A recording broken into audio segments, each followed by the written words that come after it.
So Larkin's Brewery have diversified with their Curious Society Pilsner and a whole bunch of other Curious Society beers. Keep an eye out for them.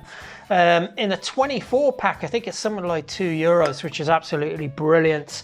But alongside that, they've also released a Revolver Session IPA. This is also one of these separate branding type beers.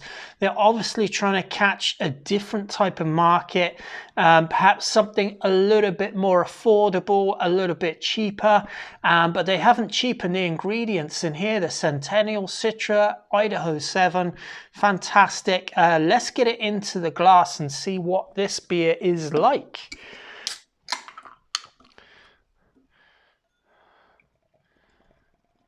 Okay, so I can smell the hops from here, which is a really great sign. Really nice head of foam on this, 2-finger head of foam, a little bit hazy. Oh yeah, there's a medium amount of carbonation going on in there, which is really nice. Just get rid of those bubbles. Yeah, very sort of lemon straw gold color, so must be kind of on the lower spectrum of the malt range in here. It does just say barley, hops, yeast. I mean, it's cool that it does say what hops are in here, but I kind of like, now I know the hops, I'd love to know what malts are in here as well. But it's just going to be a very simple base. There's probably a little bit of wheat in here. There's a bit of haze. Maybe there's some oats, and maybe there's some pale ale or Pilsner malt or Golden Promise or something very simple to let the hops shine. That's what IPAs need. It's 4%. This is a real easy-going session beer. You can buy these in 24 packs. I'm not sure if they've sold out, if they were just doing the one run or if they're going again. There's some kind of like a Hell's Angel biker there. It's like a biker skeleton going on in there. See if I can put a picture up of the can in a second. Sometimes you just want a light ABV beer, but no one wants to sacrifice flavor, and why should you? Exactly. Double dry hop with some of our favorite hops. We've made this little beer. We're sure this little beer is full of flavor and aroma. Sláinte. Cheers, Sláinte. Let's have a go. Oh, it's lovely on the nose. Really, really nice. A tropical IPA this is. Lots of stone fruit, lots of tropical fruits. A bit of fresh young pine going on in there as well. And some citrus, some lemon. Oh, it's really, really nice on the nose. That is absolutely fantastic. There's a bit of floral going on in here as well. I mean, the hops are, what are they, Citra? Yeah, you've got a bit of zest. You've got a bit of, perhaps a bit of grapefruit. There's Centennial here, but there's a bit of a floral edge to the bouquet of the hop, should we say, on the nose. Very, very nice, but gentle, not aggressive. Super on the nose. Absolutely fantastic. Looks really nice. A little bit of haze. Let's give it a go. Well, it's another medium light-bodied beer. There's a bit of graininess as one of the things that springs to mind straight away on the palate. I'm not quite sure because it doesn't tell me what the malts are in this, but I wouldn't be surprised to find out there's some wheat or oats in here. Just feels a little bit grainy.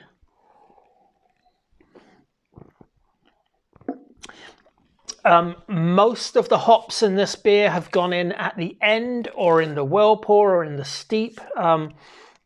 So there's very little to no bitterness at all, making this one of those types of beer that you could absolutely crushable, totally sessionable. Huge amounts of drinkability to it is one thing I would say. So I think they say that on the can, do they not?